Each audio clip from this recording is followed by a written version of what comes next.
Hi all, welcome back to my channel. ഇന്ന് ഞാൻ വന്നിട്ടുള്ളത് ഒരു കക്ക റോസ്റ്റിൻ്റെ റെസിപ്പി ആയിട്ടാണ്. ഈ കക്കക്ക് ചില സ്ഥലങ്ങളിലൊക്കെ എരുന്ത് എന്നും കൂടെ പറയാറുണ്ട്.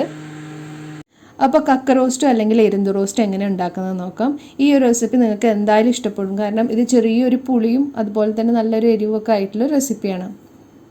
വീഡിയോയിലേക്ക് കടക്കുന്നതിനെക്കാട്ടും മുൻപ് നിങ്ങൾ എൻ്റെ ചാനൽ സബ്സ്ക്രൈബ് ചെയ്തിട്ടില്ല എന്നുണ്ടെങ്കിൽ പ്ലീസ് സബ്സ്ക്രൈബ്.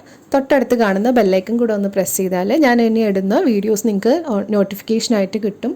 അതുപോലെ തന്നെ എൻ്റെ വീഡിയോസ് നിങ്ങൾക്ക് ഇഷ്ടപ്പെടുകയാണെന്നുണ്ടെങ്കിൽ ലൈക്ക് ചെയ്യാനും ഷെയർ ചെയ്യാനും മറക്കരുത്. ഞാനിവിടെ 1/2 kg കക്ക ഇറച്ചി എടുത്തിട്ടുണ്ട്. ഇത് ഷെല്ലായിട്ട് കിട്ടുകയാണെന്നുണ്ടെങ്കിൽ ജസ്റ്റ് ഒന്ന് ക്ലീൻ ചെയ്തിട്ട് ഒന്ന് പുഴുങ്ങിയെടുത്താൽ മതി. കുറച്ച് വെള്ളം ഒഴിച്ചിട്ട് ഒന്ന് പുഴുങ്ങിയെടുത്ത് കഴിഞ്ഞാൽ ആ ഷെല്ല് ഓപ്പണായി കിട്ടും. എന്നിട്ട് അതിൻ്റെ ഉള്ളിൽ നിന്ന് ഇതുപോലെ ഇറച്ചി മാത്രം മാറ്റിയെടുക്കുക. ഈ ഇറച്ചി മാറ്റിയെടുത്ത് കഴിഞ്ഞാൽ ഇതിൻ്റെ ഉള്ളിൽ നിന്ന് ചെറിയൊരു വേസ്റ്റ് ഉണ്ട്. അതിൻ്റെ വേസ്റ്റ് നമുക്ക് കളയണം. അത് കളഞ്ഞില്ല എന്നുണ്ടെങ്കിൽ നമ്മളെ വയറ്റിലെത്തി കഴിഞ്ഞാൽ ചിലർക്ക് വയറുവേദനയൊക്കെ ഉണ്ടാവാറുണ്ട്. അപ്പോൾ നമുക്കിത് ക്ലീൻ ചെയ്തെടുക്കുന്നത് എങ്ങനെയാണെന്ന് നോക്കാം. ഇതിൻ്റെ കോർണറിൽ ജസ്റ്റ് ഒന്നിങ്ങനെ ബ്ലാക്ക് ഭാഗം കാണുന്ന ഭാഗത്തൊന്ന് പ്രസ് ചെയ്ത് കൊടുക്കുക. പ്രസ് ചെയ്ത് കഴിഞ്ഞാൽ ഇതിൻ്റെ വേസ്റ്റ് പുറത്ത് വരും. ഇതാണ് നമ്മൾ ഇതിൽ നിന്ന് കളയേണ്ടത്. ഈ വൈറ്റ് പോർഷനാണ് നമ്മൾ യൂസ് ചെയ്യുക. ഈ ഒരു ബ്ലാക്ക് പോർഷൻ മാത്രം നമ്മൾ ഇതിൽ നിന്ന് കളഞ്ഞാൽ മതി. അപ്പോൾ എല്ലാതും അതുപോലെ ചെയ്തെടുക്കുക. അപ്പോൾ ചില ഭാഗങ്ങളിലൊന്നും ഈ വേസ്റ്റ് അങ്ങനെ കളയാറില്ല, കളയാതെ തന്നെയാണ് യൂസ് ചെയ്യുന്നത്. പക്ഷേ ഇത് വയറ്റിലേക്ക് എത്തിക്കഴിഞ്ഞാൽ നമുക്ക് വയറിന് പ്രോബ്ലം ഉണ്ടാക്കാറുണ്ട്. അപ്പോൾ ഞാനിവിടെ എല്ലാതും ക്ലീൻ ചെയ്തെടുത്തിട്ടുണ്ട്. ക്ലീൻ ചെയ്തെടുത്തിട്ട് നന്നായിട്ട് ഉപ്പൊക്കെ ഇട്ട് കഴുകി വെച്ചതാണിത്. ഇതിൻ്റെ വെള്ളമൊക്കെ നന്നായിട്ട് കളഞ്ഞിട്ട് വെച്ചതാണ്. ഇനി ഞാനിത് ഒന്ന് കുക്കറിൽ വേവിച്ചെടുക്കുകയാണ്. അത്യാവശ്യം വേവുണ്ട്. അപ്പോൾ ഒരു 4 വിസിൽ അടുപ്പിച്ചെടുക്കണം മീഡിയം ഫ്ലെയിമിലിട്ടിട്ട്. അപ്പോൾ ഇത് വേവിക്കാനായിട്ട് ഞാൻ 1/2 ടീസ്പൂണ് മഞ്ഞൾപ്പൊടി ഇട്ട് കൊടുത്തിട്ടുണ്ട്. ആവശ്യത്തിനുള്ള ഉപ്പ് ഇട്ടിട്ട് ഒന്ന് മിക്സ് ചെയ്ത് കൊടുക്കുകയാണ്. നിങ്ങൾക്ക് ആവശ്യമുണ്ടെന്നുണ്ടെങ്കിൽ ഒരു 1/2 കപ്പ് വെള്ളം ഒഴിച്ചു കൊടുക്കാം. ഞാനിവിടെ വെള്ളമൊന്നും ഒഴിക്കണില്ല, ഇതിങ്ങനെ തന്നെ വേവിച്ചെടുക്കാൻ പോവാണ്. ഒരു 4 വിസിൽ അടുപ്പിച്ചെടുക്കാം. പിന്നെ ഇത് വേണമെങ്കിൽ ഫ്രൈ ചെയ്തിട്ടും യൂസ് ചെയ്യാം. ഞാനിവിടെ വേവിച്ചിട്ടാണ് യൂസ് ചെയ്യുന്നത്. എനിക്ക് കുറച്ചും കൂടി ടേസ്റ്റ് തോന്നിയത് ഇങ്ങനെ വേവിച്ചിട്ട് റോസ്റ്റ് ഉണ്ടാക്കിയപ്പോഴാണ്. ഇനി ഇതിൻ്റെ മസാലയ്ക്ക് ആവശ്യമായിട്ടുള്ള സവാള, 2 സവാള ഞാനിവിടെ എടുത്തിട്ടുള്ളത് ചെറിയ പീസായിട്ട് കട്ട് ചെയ്തെടുത്തിട്ടുണ്ട്. അതുപോലെ തന്നെ 3 തക്കാളിയും ഇവിടെ ചെറിയ പീസായിട്ട് കട്ട് ചെയ്തെടുത്തിട്ടുണ്ട്. ഞാൻ കുറച്ച് ഗ്രേവി കിട്ടാൻ വേണ്ടിയിട്ടാണ് ഒരു 3 തക്കാളി എടുത്തത്. നിങ്ങൾക്ക് ഗ്രേവി അത്ര ആവശ്യമില്ല എന്നുണ്ടെങ്കിൽ 2 തക്കാളി മതിയാവും. പിന്നെ 10 അല്ലി വെളുത്തുള്ളി എടുത്തിട്ടുണ്ട്. ചെറിയൊരു കഷ്ണം ഇഞ്ചി, 5 പച്ചമുളക്, കുറച്ച് കറിവേപ്പില. അപ്പോൾ ഈ പച്ചമുളകിൻ്റെ അളവ് നിങ്ങൾക്ക് എരിവിനനുസരിച്ചിട്ട് ചേർത്തി കൊടുത്താൽ മതി. ഞാനിവിടെ ഒരു 5 പീസാണ് എടുത്തിട്ടുള്ളത്. ഇനി ഈ 3ഉം ഈ ഇഞ്ചിയും പച്ചമുളകും വെളുത്തുള്ളി നമുക്ക് ഒന്ന് ഗ്രൈൻഡറിൽ ഇട്ടിട്ട് പേസ്റ്റ് ആക്കി എടുക്കണം. അപ്പോൾ ഞാൻ ഇഞ്ചി ചെറിയ പീസായിട്ട് കട്ട് ചെയ്ത് കൊടുത്തിട്ടുണ്ട്. അതുപോലെ തന്നെ പച്ചമുളകും വെളുത്തുള്ളി ഇതും കട്ട് ചെയ്തിട്ട് ഇട്ട് കൊടുത്തിട്ടുണ്ട്. ഇനി ഇതിലേക്ക് ഞാൻ 1/2 ടീസ്പൂണ് പെരിഞ്ജീരകം, വലിയ ജീരകം ഇട്ട് കൊടുക്കുന്നുണ്ട്. അതുപോലെ തന്നെ 1/2 ടീസ്പൂണ് ഉലുവയും കൂടി ഇട്ടിട്ട് ഇത് നന്നായിട്ടൊന്ന് പേസ്റ്റാക്കി എടുക്കണം. നിങ്ങൾക്ക് ആവശ്യമുണ്ടെന്നുണ്ടെങ്കിൽ കുറച്ച് വെള്ളം ഒഴിച്ചിട്ട് നന്നായിട്ട് പേസ്റ്റാക്കി എടുക്കാം. ഞാനിവിടെ കുറച്ച് വെള്ളം ഒഴിച്ചിട്ടാണ് ഇത് പേസ്റ്റാക്കി എടുത്തിട്ടുള്ളത്. ഇതിലത്തെ ഉലുവയും ജീരകമൊക്കെ നന്നായിട്ട് അരഞ്ഞു കിട്ടണം. അപ്പോൾ നന്നായിട്ട് അരഞ്ഞു കിട്ടിയിട്ടുണ്ട്. ഇവിടെ ഞാൻ 1/2 ടീസ്പൂണ് മഞ്ഞൾപ്പൊടി എടുത്തിട്ടുണ്ട്. 1/2 ടീസ്പൂൺ ഓൾറെഡി നമ്മൾ വേവിക്കുമ്പോൾ ചേർത്തതാണ്. അപ്പോൾ അതുകൊണ്ട് ഞാൻ 1/2 ടീസ്പൂൺ മാത്രമേ മസാലയിലേക്ക് വേണ്ടിയിട്ട് എടുക്കണുള്ളൂ. പിന്നെ 1 ടീസ്പൂണ് മല്ലിപ്പൊടി എടുക്കുന്നുണ്ട്. മീനായതുകൊണ്ട് തന്നെ മല്ലിപ്പൊടി അധികം ചേർത്ത് കഴിഞ്ഞതിൻ്റെ ഫ്ലേവർ കൂടി കഴിഞ്ഞാൽ മീനിൻ്റെ ടേസ്റ്റ് പോകും. അപ്പോൾ അതുകൊണ്ട് ഞാൻ 1 ടീസ്പൂൺ മാത്രമേ മല്ലിപ്പൊടി ചേർത്തി കൊടുക്കണുള്ളൂ. അതുപോലെ തന്നെ ഒരു വലിയ ടേബിൾ സ്പൂണ് മുളക് പൊടി ചേർക്കുന്നുണ്ട്. അപ്പോൾ കുറച്ച് കളർ ആവശ്യമുള്ളവരാണെന്നുണ്ടെങ്കിൽ ഈ മുളക് പൊടിയുടെ അളവ് ഒന്ന് കുറച്ച് കാശ്മീരി ചില്ലി പൗഡർ ചേർത്തി കൊടുത്താൽ മതി. പിന്നെ ഇവിടെ ആവശ്യത്തിനുള്ള വെളിച്ചെണ്ണ എടുത്തിട്ടുണ്ട്. ഇവിടെ തണുപ്പായതുകൊണ്ടാണ് ഇങ്ങനെ കട്ടായിട്ട് ഇരിക്കുന്നത്. പിന്നെ ആവശ്യത്തിനുള്ള ഉപ്പ്, പിന്നെ കുറച്ച് 1/2 ടീസ്പൂണ് ഗരം മസാല എടുത്തിട്ടുണ്ട്. ഇത് ഓപ്ഷനിലാണ്, താല്പര്യമുള്ളവർ മാത്രം ചേർത്തി കൊടുത്താൽ മതി. ഇനി നമുക്കിത് ഉണ്ടാക്കാൻ തുടങ്ങാം. ഇപ്പോൾ ഉണ്ടാക്കാനായിട്ടൊരു ചട്ടി വെച്ചിട്ടുണ്ട്. അതിൽ കുറച്ച് വെളിച്ചെണ്ണ സ്പ്രെഡ് ചെയ്ത് കൊടുത്തിട്ടുണ്ട്. ഇനി ഇതിലേക്ക് ആവശ്യത്തിനുള്ള വെളിച്ചെണ്ണ ഒഴിച്ചു കൊടുക്കുക. ഇത് കുറച്ച് ക്രീമി ആയിട്ട് ഇരിക്കുന്നത് ഇവിടെ തണുപ്പായതുകൊണ്ടാണ്. ചൂടാവുമ്പോൾ അതങ്ങനെ മെൽറ്റ് ആയിക്കോളും.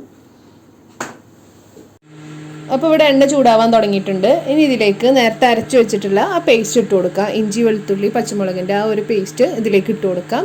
എന്നിട്ട് ഇതിൻ്റെ പച്ചമണം മാറുന്ന വരെ നമുക്കിതൊന്ന് വഴറ്റിയെടുക്കണം.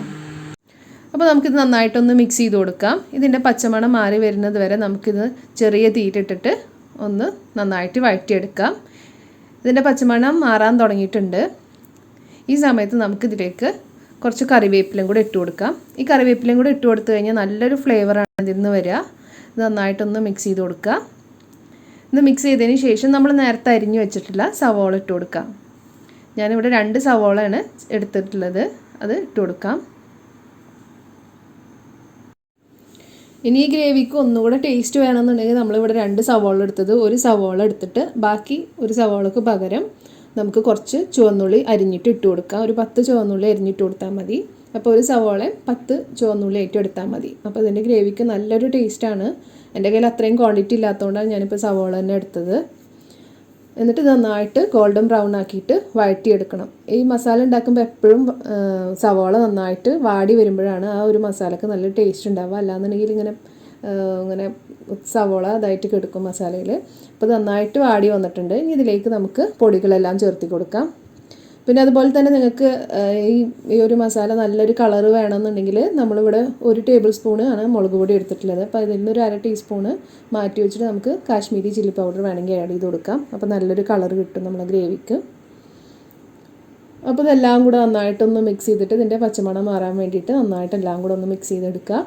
ഫ്ലെയിം എപ്പോഴും മീഡിയം ആക്കിയിട്ട് കൊടുക്കുക. അല്ലാന്നുണ്ടെങ്കിൽ ഈ പൊടികൾ ഇട്ട് കഴിഞ്ഞാൽ വേഗം അടി പിടിക്കാം. അപ്പോൾ അതിൻ്റെ മണമൊക്കെ മാറിക്കഴിഞ്ഞാൽ നമ്മളെ ഈ ഗ്രേവി ടേസ്റ്റ് പോകും. അപ്പോൾ മീഡിയം ഫ്ലെയിമിലിട്ടിട്ട് നന്നായിട്ടൊന്ന് റോസ്റ്റ് ചെയ്തെടുക്കാം. നന്നായിട്ടൊന്ന് റോസ്റ്റായി വന്നിട്ടുണ്ട്. ഈ സമയത്ത് നമുക്ക് ഇതിലേക്ക് നേരത്തെ അരിഞ്ഞു വെച്ചിട്ടുള്ള തക്കാളി കൂടെ ആഡ് ചെയ്ത് കൊടുക്കാം.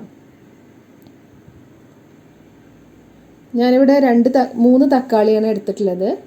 അപ്പോൾ നിങ്ങൾക്ക് ഗ്രേവി കുറച്ച് അത്ര അങ്ങനെ ഗ്രേവി വേണ്ട, കുറച്ച് ഡ്രൈ ആയിട്ടിരിക്കണം എന്നുണ്ടെങ്കിൽ ഈ 2 തക്കാളി എടുത്താൽ മതി. ഞാനൊരു 3 തക്കാളി എടുത്തിട്ടുണ്ട് കുറച്ചൊരു ഗ്രേവി കിട്ടാൻ വേണ്ടിയിട്ട്. എന്നിട്ട് ഇതെല്ലാം കൂടെ നന്നായിട്ടൊന്ന് മിക്സ് ചെയ്ത് കൊടുക്കാം. അപ്പോൾ ഈ തക്കാളി വേവാൻ വേണ്ടിയിട്ട് നമുക്ക് വേണമെങ്കിൽ കുറച്ച് വെള്ളം ഒഴിച്ചു കൊടുക്കാം. കുറച്ച് ചൂടുവെള്ളം ഒഴിച്ചു കൊടുക്കാം. ഒരു 1/2 കപ്പ് ചൂടുവെള്ളം ഒഴിച്ചു കൊടുക്കാം. അപ്പോൾ തക്കാളി വേഗം വാടി കിട്ടും. എന്നിട്ട് നന്നായിട്ടൊന്ന് മിക്സ് ചെയ്തിട്ട് നമുക്കിത് കുറച്ച് നേരം ഒന്ന് അടച്ചു വെച്ചിട്ട് വേവിച്ചെടുക്കാം. അപ്പോൾ തക്കാളി നന്നായിട്ട് വെന്ത് കിട്ടും. അപ്പോൾ നമുക്കിത് അടച്ചു വെച്ചിട്ട് 10 മിനിറ്റ് ഒന്ന് തക്കാളി വേവാൻ വേണ്ടിയിട്ട് വെയിറ്റ് ചെയ്യാം. ഇടയ്ക്കൊന്ന് ഇളക്കി കൊടുക്കണം, അല്ലാന്നുണ്ടെങ്കിൽ അടി പിടിച്ച് പോകും. അപ്പോൾ 10 മിനിറ്റ് കഴിഞ്ഞിട്ടുണ്ട്. അപ്പോൾ നമ്മൾ തക്കാളിയൊക്കെ അത്യാവശ്യം വെന്ത് വന്നിട്ടുണ്ട്. നന്നായിട്ടൊന്ന് മിക്സ് ചെയ്ത് കൊടുക്കാം. നന്നായിട്ട് മിക്സ് ചെയ്തതിന് ശേഷം നമ്മൾ നേരത്തെ വേവിച്ചിട്ടുള്ള കക്ക ചേർത്തി കൊടുക്കാം. അപ്പോൾ ഞാൻ കക്ക വേവിക്കുമ്പോൾ വെള്ളമൊന്നും ചേർത്തിട്ടുണ്ടായിരുന്നില്ല, അതുകൊണ്ട് ഇത് ഡ്രൈ ആയിട്ടാണ് ഇരിക്കുന്നത്. അപ്പോൾ നിങ്ങൾക്ക് കുറച്ച് ഗ്രേവി പോലെ താല്പര്യം ഉണ്ടെന്നുണ്ടെങ്കിൽ കുറച്ച് വെള്ളം ചേർത്തിട്ട് കക്ക വേവിച്ചെടുത്താൽ മതി. ഞാനിവിടെ ഒരു 4 വിസിലാണ് അടുപ്പിച്ചെടുത്തിട്ടുള്ളത്. മീഡിയം ഫ്ലെയിമിലിട്ടിട്ട് ഇത് അത്യാവശ്യം വെന്ത് വന്നിട്ടുണ്ട്. ഇനി ഈ കക്ക എല്ലാം കൂടെ ഈ മസാലയിൽ നന്നായി മിക്സ് ചെയ്യുക. എന്നിട്ട് ഉപ്പൊക്കെ നോക്കിയിട്ട് ആവശ്യത്തിന് ഉപ്പ് വേണമെന്നുണ്ടെങ്കിൽ കുറച്ച് ഉപ്പ് ചേർത്തി കൊടുക്കാം. എന്നിട്ട് നന്നായിട്ടൊന്ന് മിക്സ് ചെയ്തെടുക്കാം.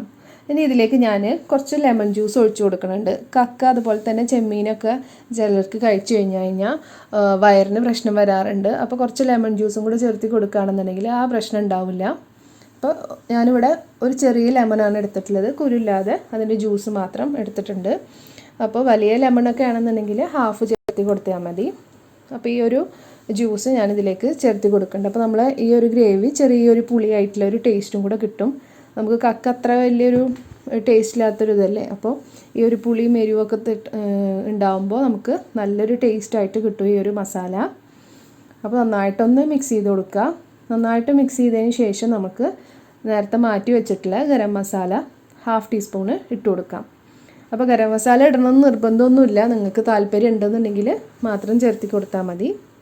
ഞാനിവിടെ ഒരു ഹാഫ് ടീസ്പൂണ് ഗരം മസാല ചേർത്തി കൊടുക്കുന്നുണ്ട്. നിങ്ങൾക്ക് താല്പര്യം ഇല്ലയെന്നുണ്ടെങ്കിൽ അത് സ്കിപ്പ് ചെയ്തോ. ഇതിൻ്റെ ഒരു ഫ്ലേവർ ഇഷ്ടപ്പെടുന്നില്ല എന്നുണ്ടെങ്കിൽ പിന്നെ കുറച്ച് സ്പൈസി ആവാൻ വേണ്ടിയിട്ട് ഹാഫ് ടീസ്പൂണ് പെപ്പർ പൗഡറും കൂടെ ചേർത്തി കൊടുക്കുന്നുണ്ട്. അപ്പോൾ നിങ്ങൾക്ക് സ്പൈസിയും വേണ്ടാന്നുണ്ടെങ്കിൽ അതും സ്കിപ്പ് ചെയ്യാം. ഇത് രണ്ടും ഓപ്ഷനിലാണ്.